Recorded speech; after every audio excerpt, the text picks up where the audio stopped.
chegou unha chea de conferencias ao redor do bello labor do home de buscarse a si mesmo. No fondo, mellor dito, na forma, todos estamos convencidos de que temos claro quen somos. Número do carné de identidade, nome, estado civil, todo moi controlado, perfectamente controlado. Pero aquí poden aparecer os inesgotables argumentos de quen son, como son, que busco, as eternas preguntas.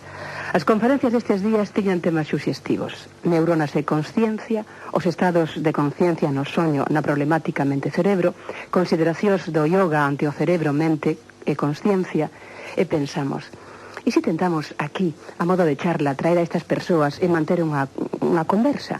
Bueno, pois, neso estamos. Porque podemos aceptar que é ben triste quedar na monotonía da rutina da vida que nos envolve en horarios laborais, no cansancio tal vez dos horarios laborais, os problemas económicos, as angustias da propia vida, e pensar que non pensamos. Tal vez nin tempo tenemos para darnos de conta de ponderar as nosas propias capacidades e non temos claro cal é o límite do noso límite. Evidentemente non hai talismán, pena dun bo talismán que axude, limpie o camiño e deixe vía libre. Así que imos rapidamente a presentar os nosos convidados. Profesor Rodríguez Delgado, neurobiólogo, foi durante 22 anos catedrático de Fisioloxía na Universidade Norteamericana de Yale. Profesor Rodríguez Delgado, bos días. Hola, buenas tardes.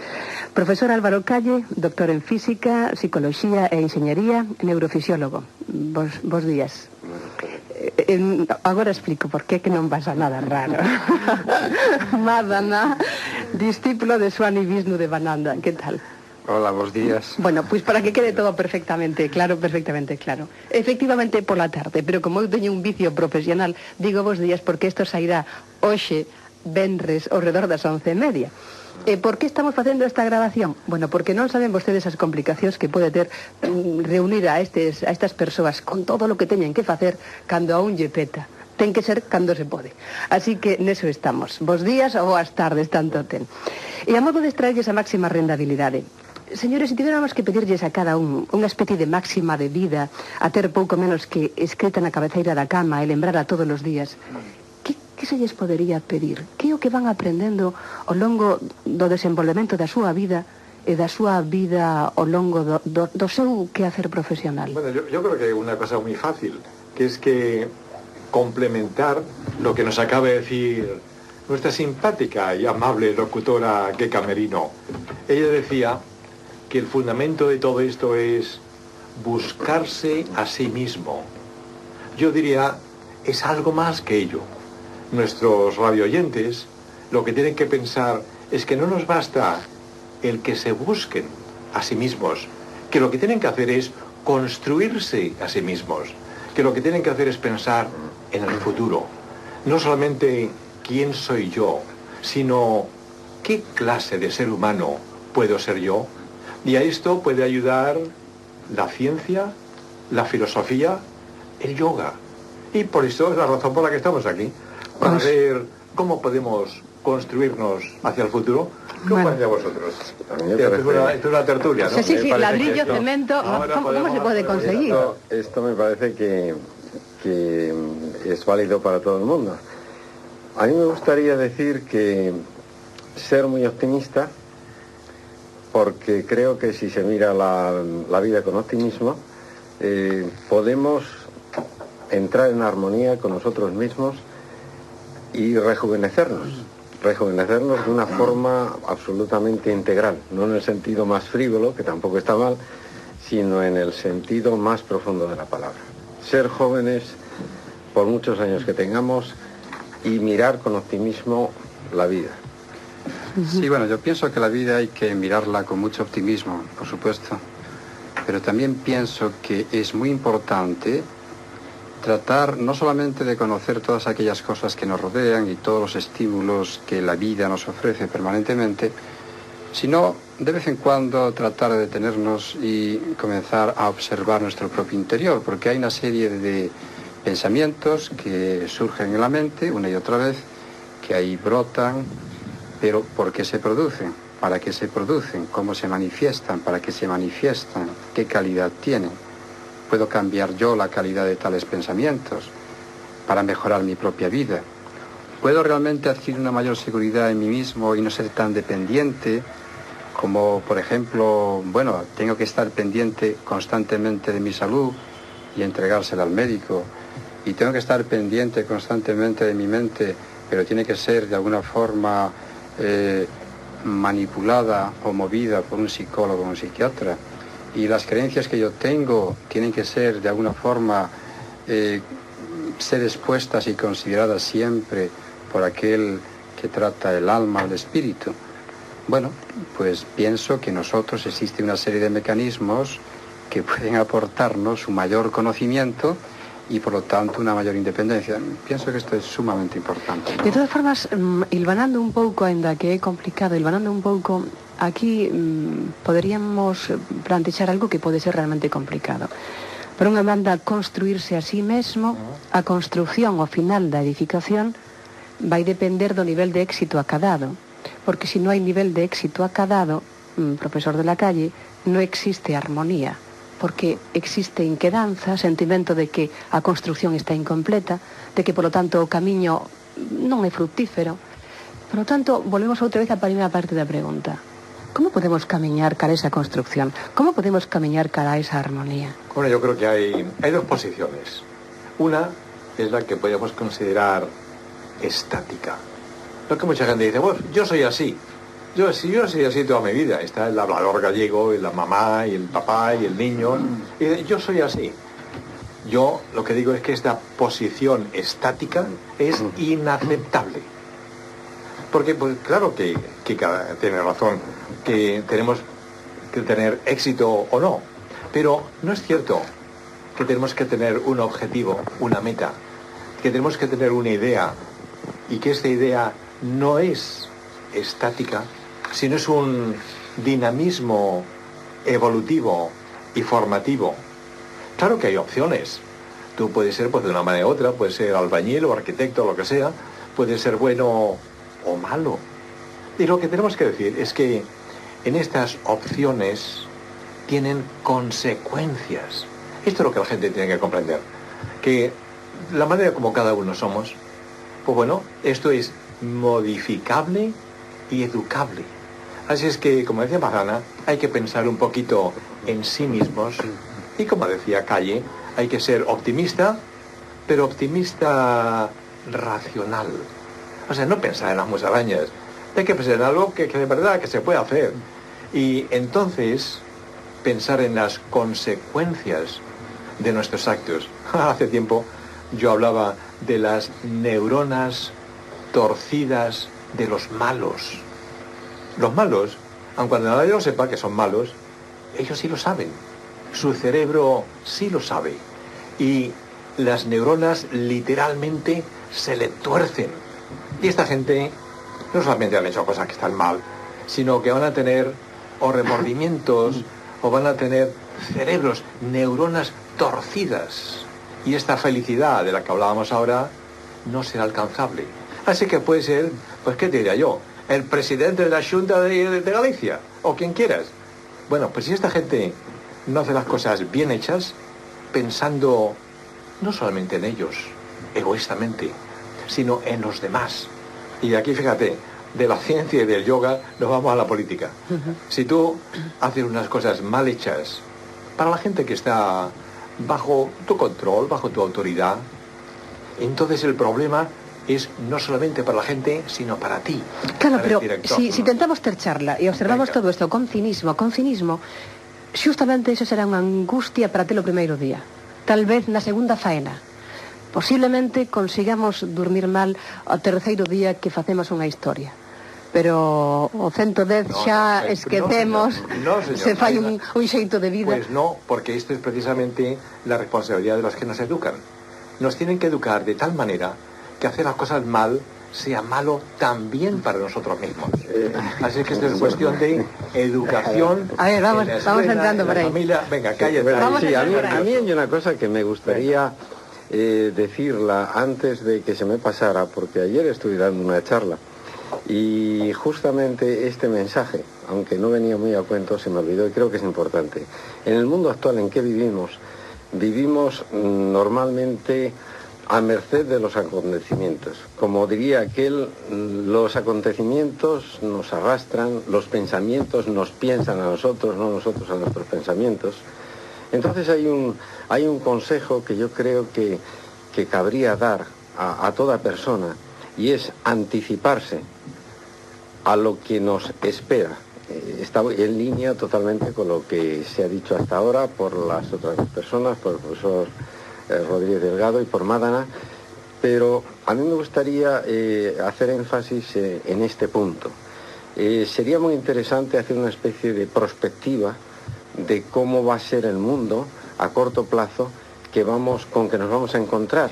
Que nos vamos a encontrar no solamente en la escuela, con que nos vamos a encontrar en la familia, con que nos vamos a encontrar en el lugar de trabajo, para que esa cuarta ola que llegará, ya decíamos la tercera ola, pues llegará la cuarta ola, que no nos pille desprevenidos y que sepamos el mundo que nos va a tocar vivir.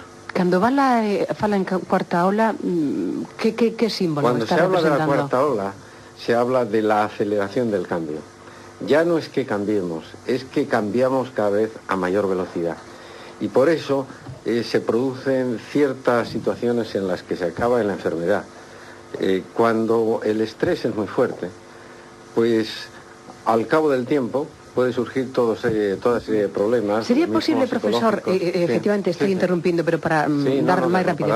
Sería posible realmente un individuo vivindo situacións estresantes que poidera ver todo ese proceso dende a distancia da tranquilidade? Podes estar metido nun auténtico vorágine, ser unha máquina dentro de todo na distancia. Y estar tranquilo, sí. Hay unas metodologías, hay unos sistemas que son los que me imagino que Mádana querrá decir algo.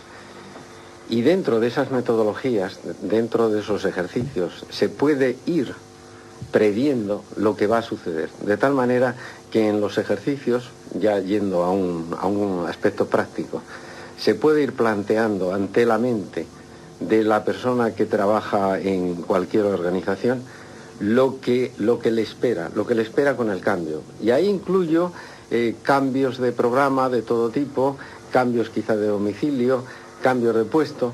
Todo eso se puede simular en el sentido de anticipar.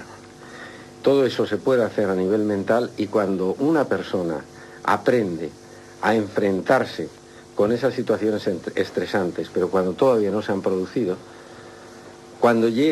si llega a esa situación, el ser humano puede responder con mayor tranquilidad, con mayor eficacia.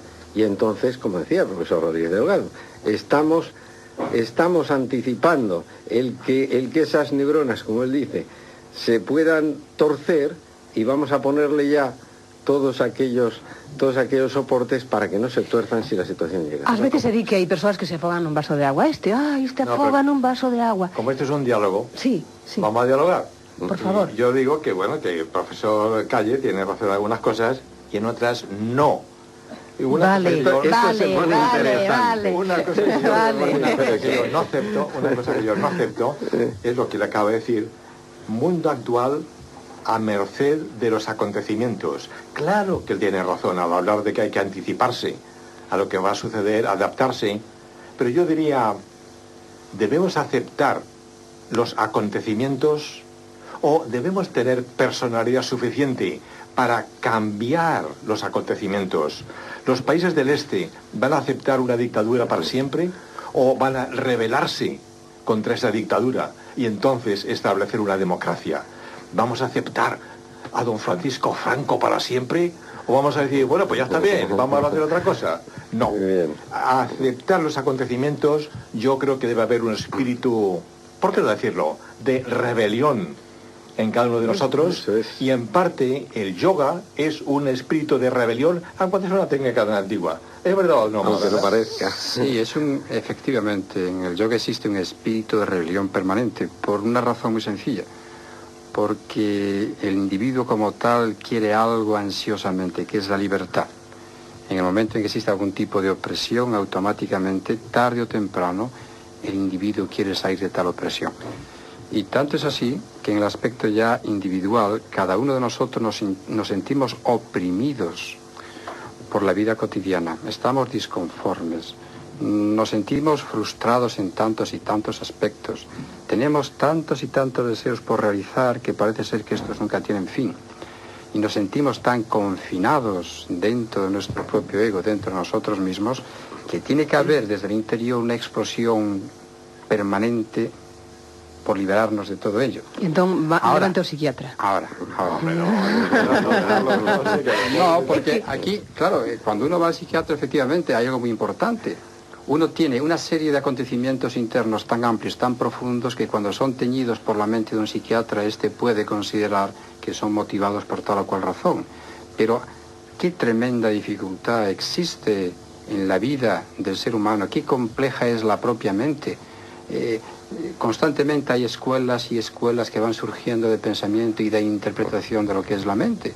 Y nunca nos ponemos de acuerdo, esa é a razón. Claro, entón, habería un concepto seguinte, es decir, vostedes se están falando de sentimento de opresión, un sentimento que non é matérico, é unha sensación opresiva. Entón, hai que facerlle caso á cabeza, parar e decir, bueno, en que quero pensar? ¿Qué me está a ocurrir? ¿Qué puedo hacer? Voy a dominar yo a mis pensamientos. Sí, justo. Cuando yo me refería antes que hay que estar preparado a la cuarta ola, no descarto ni mucho menos, en esto no discrepamos afortunadamente en este punto importante. Debemos intentar modelizar el mundo, totalmente de acuerdo, pero vamos a ser también muy realistas. Y es que el mundo no se deja modelizar tan fácilmente. La pregunta somos nosotros, ¿y quién modeliza al mundo? O sea, ¿qué patrones de conducta, de pensamiento? Esta conversa podría ser pouco antes das eleccións, que sempre se manda vostede durante 24 horas. Pero lo que quiere decir es que la modelización del mundo es parte, efectivamente, de lo que todos los seres humanos, al fin y al cabo, queramos construir, con las limitaciones de mando, que también es una variable muy importante a considerar. Ahora, a lo que yo me refiero es que no quita para nada el tener ese empuje intentando modelizar el mundo. Eso no quita nada para ser muy realistas y saber que quizá, que a mí me gusta vivir en el centro de la ciudad, pues a lo mejor las nuevas condiciones que impone el mundo moderno es que tenga que marcharme fuera porque todo el centro de la ciudad lo dediquen a oficinas. Claro, pero... o me muevan de trabajo de un sitio para otro. Señor Álvaro Calle, ¿qué é el mundo? ¿El planeta? ¿El Estado? ¿El país? O meu mundo laboral, o meu domicilio, ¿qué es el mundo? El mundo, yo diría que es el conjunto de todas las relaciones que mantienen a los seres humanos trabajando cooperativamente, más o menos positivamente, en una serie de tareas, en una serie de objetivos muy diferentes y que marcan organizaciones muy distintas en ámbitos también, vuelvo a decir, muy, muy diferentes.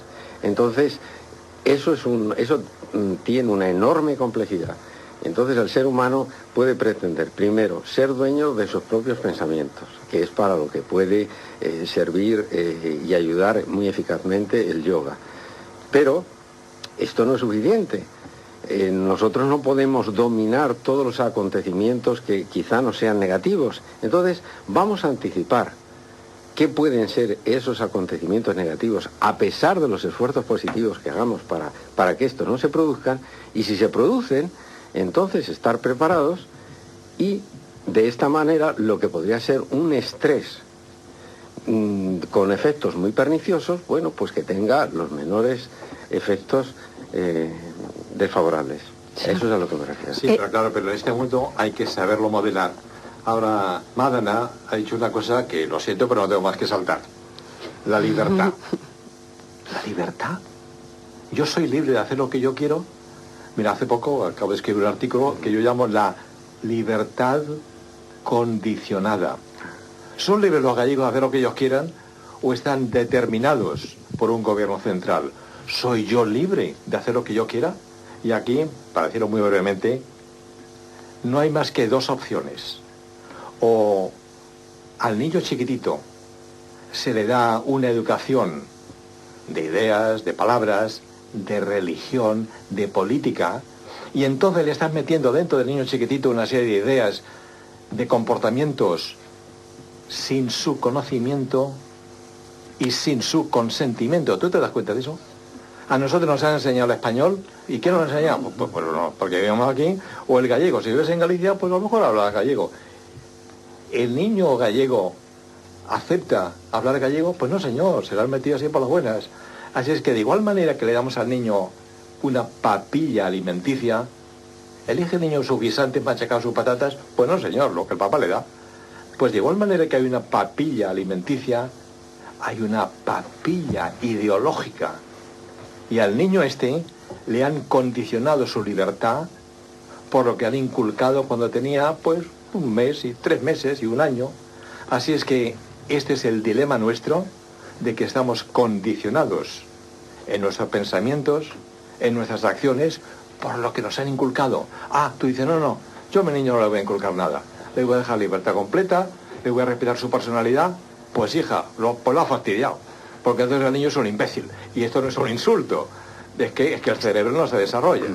Así es que el dilema es, o lo inculcas con papillas, con alimentos y con ideas, o no le inculcas y entonces tienes un débil mental. Fíjate qué terrible. O qué terrible, que realmente escoitando, Bueno, que é un debuxo real, é un debuxo real. Ideología, esto no es, Sí, é un esto no debuxo es real. O que é ¿no? terrible ven sendo persoa madura, pai ou nai, que efectivamente ten na súa man ese bebé, a parte de darlle os guisantes esmagados, ten que darlle unha chea de ideas. Exacto. Que fai?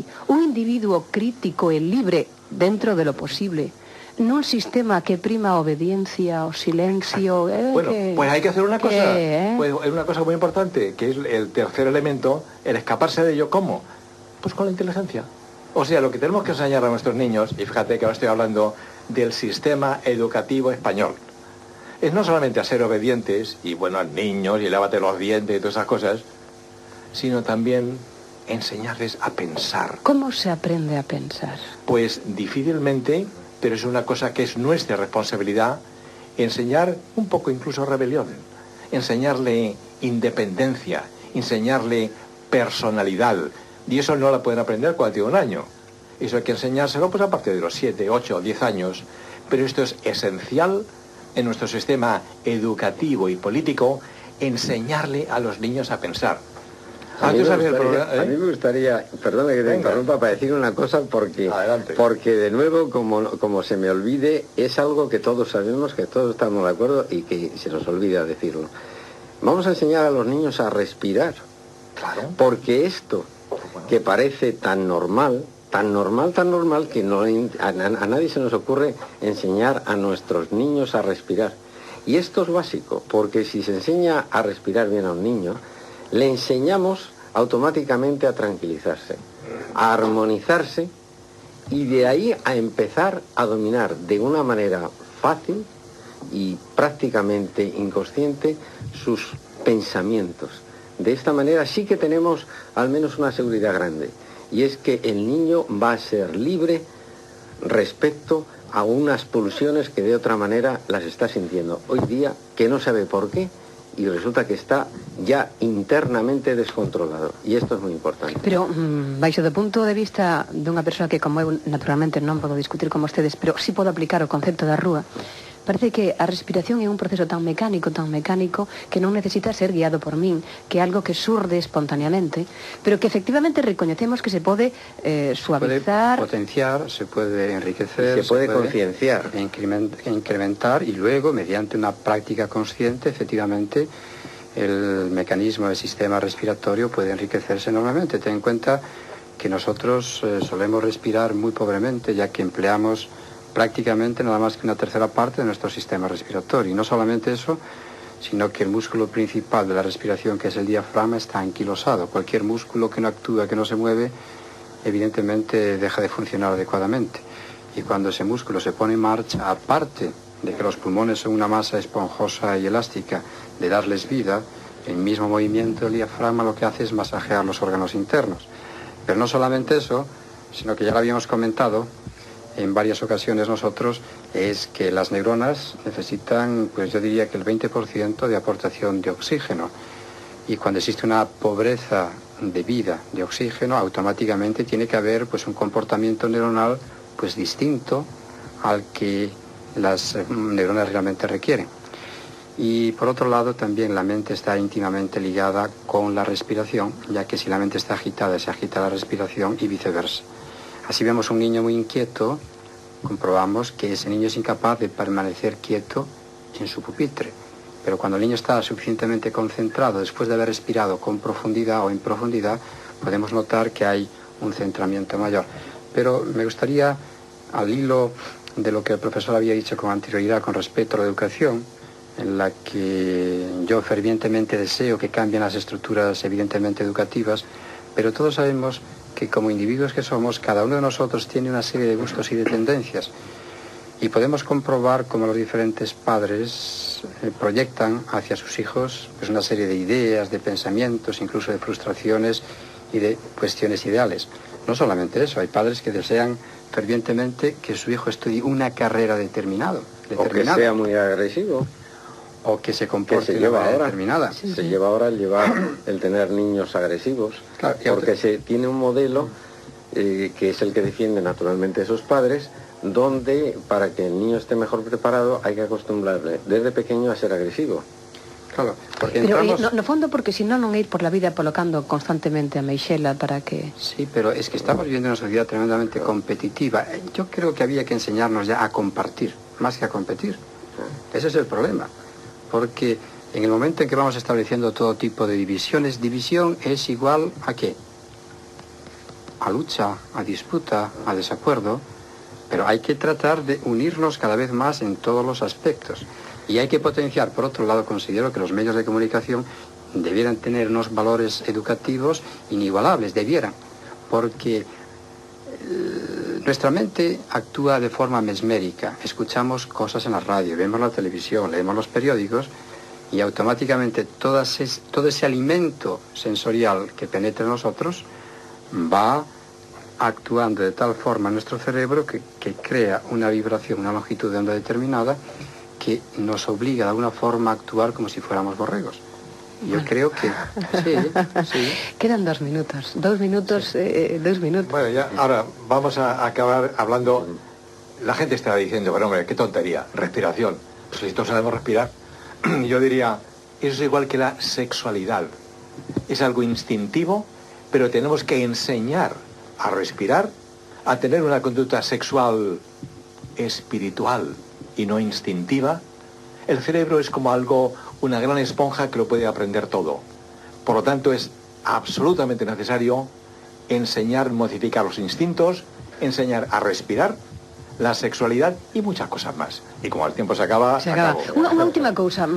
Falaba vostede de que o cerebro o capta todo. Parece que, segundo cos anos, as cousas vanse dificultando. É máis fácil que absorba o cerebro cando tes 2, 3 anos que cando tes 15 ou 20, exacto, cando tes 30 ou 40. Cada vez é máis complicado. Exacto. Sí. Y por eso el impacto fundamental es en los niños, yo diría, desde que empiezan a nacer, desde que nacen, hasta los 4, 5, 6, 7 años. Entonces hay que instilar, educar. Y más adelante, enseñar a ser inteligentes y a comprender las posibilidades y las consecuencias de las acciones de cada uno de nosotros. Profesor Álvaro Calle, ese último minuto, esos últimos segundos. Bien, yo lo único que se me ocurre es apoyar lo que ha dicho el profesor Rodríguez Delgado en esta última parrafada y que recomendar que seamos cada vez más dueños de nosotros mismos, con unas metodologías, porque no se puede recomendar a la gente filosofía, y entonces por eso pienso que lo practico personalmente, pienso que el yoga es una buena herramienta, una buena metodología, al margen de que luego, pues, epistemológicamente, pues haya personas que puedan preferir otros sistemas. Xa, pena de 10 minutos máis. 10 segundos. Sí, bueno, simplemente decir que la educación empieza o comienza en el claustro materno, tiene muchísimo que ver con las actitudes de la madre, los comportamientos. El feto lo que hace es captar tantas y tantas sensaciones que surgen a través de la propia madre, entonces es tremendamente importante también la educación, digamos, prenatal, tremendamente importante. Y eso es lo que va a modificar también la conducta de los niños en el futuro. Bueno, vamos a las 12. Digo outra vez pena de 10 minutos máis, así que hai que recoller, rematar. Profesor Rodríguez Delgado, moitísimas gracias por estar aquí connosco. Profesor Álvaro Calle, encantados. Madana, ata outro día. Rematamos, vanse las 12.